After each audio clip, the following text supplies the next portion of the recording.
सबसे पहले अरविंद आपके साथ शुरुआत करते हुए, किस तरह की स्थिति बनी हुई है जामिया मिलिया के इस्लामिया के बाहर? तो भारी सुरक्षा बल की तैनाती की गई है, 6 बजे का वक्त तय किया गया है स्क्रीनिंग के लिए।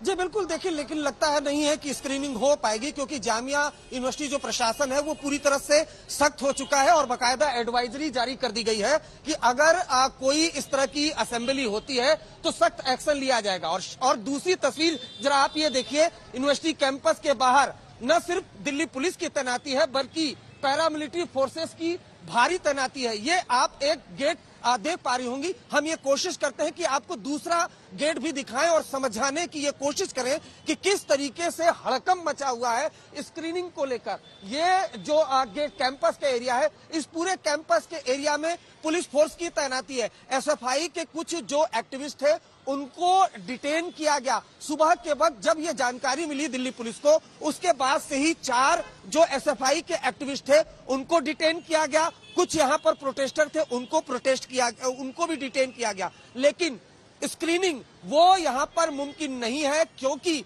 जामिया यूनिवर्सिटी के प्रशासन ने खुद एडवाइजरी जारी करके ये कह दिया कि अगर कैंपस के अंदर और गेट पर किसी तरह की भीड़ जमा होती है स्टूडेंट की तो उनके खिलाफ सख्त एक्शन लिया जाएगा। नंबर 1, पहले 4 बजे स्क्रीनिंग होनी थी, उसके बाद 6 बजे का वक्त निर्धारित था, लेकिन स्क्रीनिंग होना फिलहाल मुमकिन नहीं दिखाई देता है। लेकिन ये जरूर है कि यूनिवर्सिटी कैंपस का जो बाहर का एरिया है वो छावनी में तब्दील हो गया है। ठीक है, जल्दी से ऐश्वर्या वहां का हाल दिखा दीजिए। देखिए अरविंद, आपको बता रहे थे किस तरह से छावनी में तब्दील हो गया है जामिया का ये पूरा इलाका, और ये सच है। पीछे आप मेरे देखेंगे अंजना, ये गेट नंबर 7 है। गेट नंबर 7 सबसे महत्वपूर्ण गेट है, क्योंकि यही गेट है जहां पर कहा गया था कि असेंबल होंगे 4 बजे और प्रोटेस्ट किया जाएगा। जिस तरीके से पुलिस यहाँ पे सुरक्षा जो तैयारी की गई है वो इसीलिए की गई है कि अगर छात्र भारी तादाद में आते हैं सामने तो उनको यही रोक दिया जाएगा। और गेट पर भी अंजना मैं आपको बता दूं ताला लगा दिया गया है, वो बहुत महत्वपूर्ण है। गेट को बंद इसीलिए किया गया है ताकि बच्चे जो है वो अंदर से बाहर ना आ सके, और सुरक्षा भी जो यहाँ पे सिक्योरिटी है वो बहुत टाइट है। ये देखिए, एक बच्चे को यहाँ से इस वाले गेट से अभी एंट्री नहीं मिली है। तो ये सब इसीलिए किया गया है ताकि ये सुरक्षित किया जा सके, पूरा इलाका जो है इसको बंद किया जा सके। और जिस तरीके के कल पत्थरबाजी के जो केस सामने आया था जवाहरलाल नेहरू यूनिवर्सिटी में अंजना, वैसा कुछ जामिया में आज देखने को ना मिले, इसी वजह से इस पूरे इलाके को एक छावनी में तब्दील कर दिया गया है। अंजना, चलिए, ब्रिटेन में तैयार ये बीबीसी की एक डॉक्यूमेंट्री है जिसको लेकर देश में ये बवाल आप देख रहे हैं, कैंपस टू कैंपस। लेकिन इन सब के बीच कई ऐसे लोग हैं जो खुलकर इसके विरोध में आ रहे हैं कि आखिर विदेश में बने एक डॉक्यूमेंट्री की टाइमिंग पर लोग प्रश्न खड़े कर रहे हैं। ऐसे प्रश्न आप भी दिनेश वार्ष्णेय साहब खड़े करना चाहेंगे? आखिर इस डॉक्यूमेंट्री की टाइमिंग को लेकर, इसकी मंशा को लेकर सवाल क्यों ना पूछा जाए? और जो ब्रिटेन में बनी हुई डॉक्यूमेंट्री है उसको लेकर सियासी अखाड़ा यूनिवर्सिटीज को बनाया जा रहा है वाम दलों की तरफ से, ये आरोप है। अंजना जी, सीधी सारी बातें, ना तो मैं और ना मेरी पार्टी किसी भी साम्राज्यवादी मीडिया घराने या मीडिया हाउस के समर्थक नहीं है।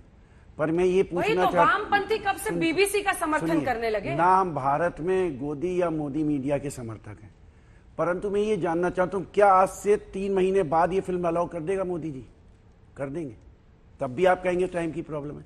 मैं ये जानना चाहता हूं कि आप सत्य को दिखाने से डर के एक झूठ बोलोगे 100 बोलने पड़ेंगे, क्यों नहीं दिखाना चाहते? सब जानते हैं जनरल जमीरुद्दीन शाह अहमदाबाद एयरपोर्ट पे मिलिट्री लेके वाजपेयी जी ने भेजी थी, प्रधानमंत्री जी थे, कि उन दंगों को रोकिए। 24 घंटे से ज्यादा उनको वाहन नहीं दिए गए।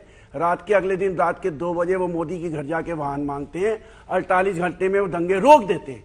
उसके बाद एक रूल है मिलिट्री में कि डिप्लॉयमेंट की डायरी लिखी जाती है, जब वो खत्म हो जाता है उसको वार डायरी कहते हैं। वो डायरी में उन्होंने लिखा कि ऐसे ऐसे में 48-24 घंटे तक वाहन नहीं दिए गए, हमने इतनी देर में दंगे। कोर्ट में क्यों नहीं गए? सुन लीजिए, वो कोर्ट में सरकार ने डायरी जमा नहीं की, सुप्रीम कोर्ट में क्या क्यों नहीं गए?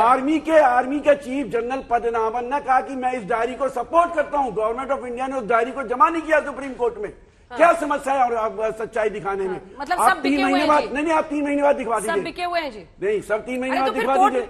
माना तो वही जाएगा ना जो इस देश की अदालतें तय करेंगी। देखिए, अदालत उनके फैसलों पर भरोसा है या नहीं है? अदालत, मेरी बात सुनिए, अदालत ने तय कर दिया।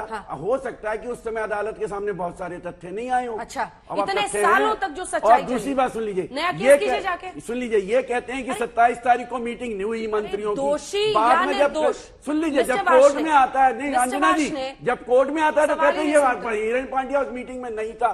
दिनेश, ये कहते हैं पुलिस की मीटिंग नहीं हुई। जब वो संजीव भट्ट वहां कमीशन के आगे बोलता है तो कहते हैं साहब ये मीटिंग हुई थी पर संजीव भट्ट नहीं था। एक झूठ बोलोगे 100 झूठ पकड़े जाएंगे। एक कॉन्स्पिरेसी सामने लाएंगे 100 कॉन्स्पिरेसीज और आएंगे। चिल्लाइए मत सर, मैं शाउटिंग मैच करने नहीं बैठी हूँ। आप सबसे निवेदन कर रही हूँ, स्टूडियो में बैठे, इसका मतलब ये नहीं कि चीखे और चिल्लाएंगे, लेकिन आप अपनी बात कहिए, तर्क में दम होगा, जनता सुनेगी। प्लीज डोंट स्क्रीम, सवाल तो सुनेंगे ना। आप ही बोल रहे हैं जब से शो शुरू हुआ है। प्लीज लिसन सर, मेरा सवाल आपसे ये है कि कोई दोषी है या निर्दोष है, ये दिनेश वार्ष्णेय या कोई ABC तय करेगा या इस देश की अदालत तय करेगी? कोई दोषी है या ना दोषी है ये देश की अदालतें भी तय करेंगी, देश की जनता भी जानेगी सच्चाई क्या थी और क्या नहीं दिखाई गई। नया केस फाइल कीजिए ना अगर आपको लगता है कि जांच पूरी नहीं हुई है। क्या समस्या अंजना जी, अगर कोई सच्चाई दिखा देते हैं, चलो आप कह दो, आज ये परमिशन दिलवा दीजिए कि ट्विटर इस फिल्म को 3 महीने बाद अपलोड कर सकता है, टाइमिंग ठीक हो जाएगी। पिच बदल दिए, क्यों नहीं? आप क्यों प्लेइंग ग्राउंड बदल रहे हैं? मेरे सवाल का जवाब दीजिए ना सर। दोषी या निर्दोष? सच तो इस देश की अदालत से पता चलेगा। सर्वोच्च न्यायालय में वो डायरी जनरल पदनामन की chief of the army staff की क्यों नहीं रखी गई? आप जाइए डायरी, आप जाइए कोर्ट, चाहते हैं RTI फाइल कर सकते हैं आप जानने के लिए। उसी समय के प्रधानमंत्री, करना कुछ नहीं है, खाली ज्ञान देना है। उसी समय के बोल रही हूँ ना सर, अंजना जी इतने साल क्यों बर्बाद कर रहे हैं? उसी साल के देश की जनता से सच क्यों छुपा रहे हैं? अच्छा, उस समय प्रधानमंत्री जी कौन थे? वाजपेयी जी थे ना। वाजपेयी जी ने मोदी से इतनी दूर में क्या कहा? राज धर्म का पालन करो। क्या कोई प्रधानमंत्री ऐसे ही बोल देगा राज धर्म का पालन करो? आपका बस अब शुरू हो गया। मैं तो ये कह रही हूँ सर, दोषी या निर्दोष, जनता को क्यों देश के आप मूर्ख बना रहे हैं? अगर आपको लगता है, जनता को पता लगना चाहिए सच्चाई क्या है। जाइए ना, सच लाइए। अरे यहाँ अधिनायकवादी राज्य चलेगा क्या? अरे अधिनायकवाद है कि राजा के खिलाफ कुछ नहीं बोल सकते, राजा सर्वोच्च है, वो भगवान है, वो देवता है, देवता के आगे कोई कुछ नहीं बोलेगा, उसके खिलाफ कुछ नहीं बोला जाएगा। ये कौन सा प्रजातंत्र है साहब? अरे प्रजातंत्र में आने दीजिए पड़ेगा ना। ये वो को ये सिर्फ वामपंथी डिस्कशन नहीं होगा तो कहाँ होगा? हीरो बनने के लिए कौन बोलेगा नहीं बोलेगा ये सब तो सब कर सकते हैं। चौक चौराहे पे चलिए, खूब भाषण आप भी दीजिए, कोई और भी दे, लेकिन सच तो सामने, सच तो सामने आएगा ना। लिंक को डाउनलोड क्यों नहीं करने दिया? जनता में और क्यूरियोसिटी बढ़ी और फंस गए। सूचना के युग में आप उसको असूचना का युग बनाएंगे तो फंसोगे। सच तो अदालत के जरिए ही आएगा ना। यहाँ पर आपका कोई जवाब नहीं आता, यहाँ पर आकर आपके फिर गोली बदलने लगते हैं, भाषण देने लगते हैं। सच तो कोर्ट से आएगा। You owe it to the people of this country. जाइए कोर्ट। नहीं, क्यों जाएंगे कोर्ट? क्यों नहीं जाएंगे? तो जनता की अदालत क्यों नहीं जाएंगे? क्यों जाएंगे कोर्ट? क्यों नहीं जाएंगे? जनता की अदालत में जाएंगे। आपको अदालत हमें जनता की अदालत सबसे चलिए ठीक है।